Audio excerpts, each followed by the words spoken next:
Hi guys, welcome back to my channel. Thank you so much untuk siapa yang singgah ke channel ni. Aku nak cakap terima kasih sangat-sangat untuk siapa yang dah subscribe aku. Seperti yang dijanjikan, hari ni aku nak share dekat korang macam mana kita nak set up kita punya kedai Shopee daripada A sampai Z.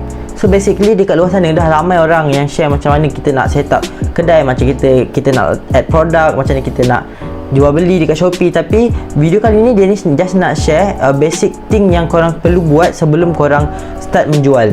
Actually dekat TikTok sebenarnya ramai yang request untuk Danish buat video penerangan macam mana nak set up kedai ni, tapi tak sempat. Alhamdulillah sekarang ni ada masa sikit, kita sempatkan lah untuk buat video ni. Ok, untuk siapa yang tak follow TikTok aku lagi, korang boleh pergi follow sekarang. Nanti aku akan letak link dekat bio. Dekat situ aku akan share lebih berkenaan Shopee. Video tu lebih simple, pendek kan. Korang tahu kan TikTok mesti akan video tu lebih mudah korang faham. So nanti aku akan letak link dekat description.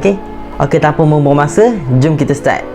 Okay, hi guys. So first thing first, apa yang perlu korang buat, korang pergi dekat Shopee.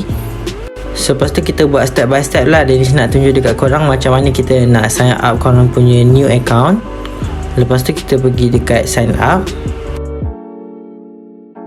Okay, so selepas tu korang masukkan nombor telefon yang baru ataupun yang tak pernah korang login ataupun korang tak pernah buat lah dengan Shopee.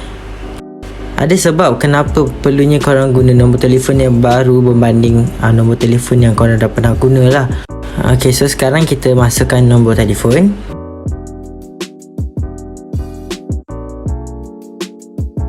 Ok, so selepas dah masukkan nombor telefon tu, kita tekan next dan kita dah boleh verification. Ok, selepas dah siap tu, korang akan masuk ke next step. Korang perlu masukkan verification code. Nanti dia akan bagi message 6 digit dan kita masukkan. Ok, so sekarang ni Dennis tengah tunggulah verification code yang Shopee nak bagi tu. Ok, then kita masukkan 753828. Ok, selepas tu kita tekan verify. Next step, korang masukkan password. Yang ni tak kisahlah korang create apa-apa password pun boleh.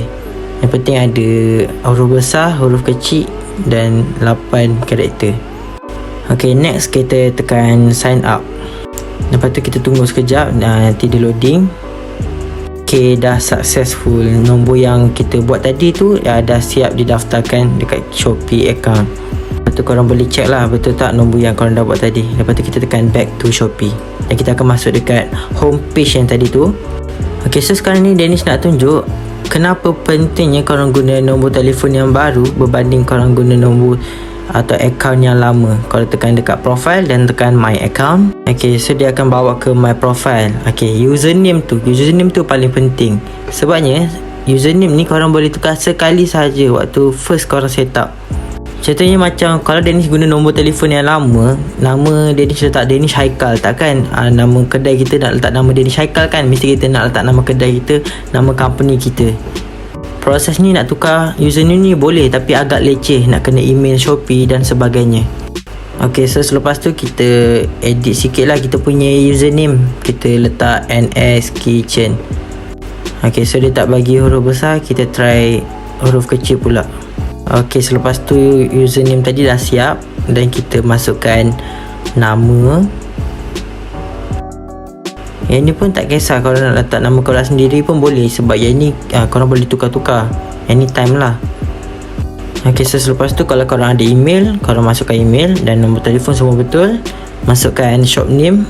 Shop name ni lebih bagus kalau korang samakan dengan korang punya username tadi. Selepas tu masukkan tarikh lahir apa semua, Mei. Lepas tu kita pilih 2000. Macam ni lahir 2000. And then korang tekan save. Ok, selepas tu korang tekan ok dan profile update. Step yang kedua ni pun penting juga. Korang tekan dekat bank and card.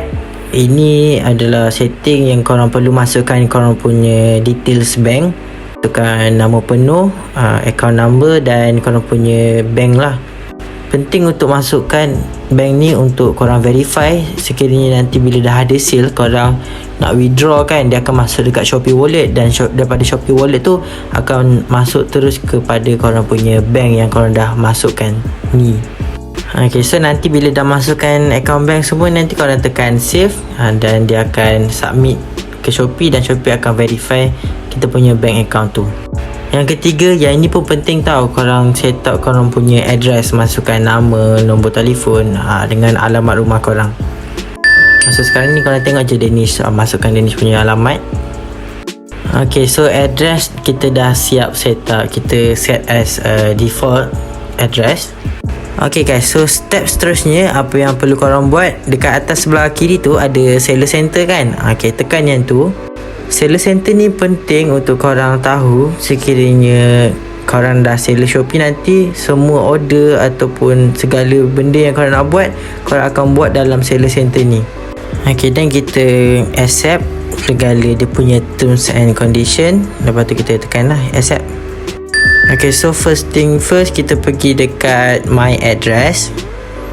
Okay, ini address yang kita dah masukkan tadi kan. Kita tekan edit dan kita set as a pickup address and return address. Ini penting tau kalau masukkan. Detail ni akan diguna pakai untuk bila mana kita nak print AWB kita nanti. Dekat sender details tu akan keluar lah kita punya nama company, kita punya alamat company. Untuk pick up address tu, sekiranya kalau ada courier nak datang rumah, diorang nak pick up kita punya barang, diorang akan gunakan address ni. Sama juga sekiranya kalau ada barang yang customer dah sampai tapi barang tu defect atau nak tukar, Shopee akan return kat kita semula menggunakan address yang kita dah masukkan tadi tu lah. Ok, sekiranya dah siap, kita tekan save dan kita klik yes button. Macam ni ada notice kan, tak apa, yang ni kita abaikan dulu. Ok, so address tadi dah set up sebagai default pick up dengan return address. So next, apa yang perlu kita tekan? Kita tekan dekat shop setting. Untuk first basic setting, protect your account with OTP, iaitu korang perlu turn on lah. Sekiranya nak login, korang perlu, nanti dia akan hantar, Shopee akan hantar protection code yang 6 digit sama macam kita login tadi tu. Ok, yang bawah tu adalah vacation mode. Itu korang boleh turn on sekiranya korang tak ada masa ataupun korang pergi bercuti ataupun korang nak cuti, macam cuti Shopee lah, korang tekan vacation mode tu. So that Shopee akan hold ataupun Shopee akan cancel bila mana ada order baru yang masuk. Tapi bila mana korang dah turn on vacation mode ni, buyer pun dah tak boleh nak masuk kedai korang. Bila mana dia masuk kedai, dia akan nampak ada satu notice seller on vacation mode. So that mereka memang tak akan boleh lah nak place order. Ok, next kita pergi ke privacy setting. Ini tak ada apa, privacy activities. Ok, next tu adalah chat setting. Untuk allow negotiation tu, korang depend lah nak turn on ataupun turn off pun boleh, tak ada masalah. Tu hanya untuk kalau bila mana buyer dia check korang kan, dia nak minta murah, dia boleh bid lah, dia boleh nego. Yang tu tak ada masalah. Korang tak suka, korang boleh tutup je. Ok, seterusnya notification. Ini biar je on, order update, newsletter atau listing update. Ini korang on je. Kalau tak suka, korang boleh off lah. Ok, so untuk features lain, dia ada my shipment page. Kat sini korang boleh check sekiranya ada order baru lah yang dah belum bayar ataupun ada order baru yang korang perlu proceed. Dan untuk shipping setting ni nanti Danish akan share macam mana nak setting dia. Ini korang setting waktu nak add produk nantilah. Ok, then kita tekan dekat account. Macam ni, nama dah siap setting, nombor telefon dah betul, tinggal nak masukkan email dan password. Korang boleh update sendiri kalau nak tukar ke. Ok, so dekat payment setting ni pun penting untuk korang create korang punya seller pin.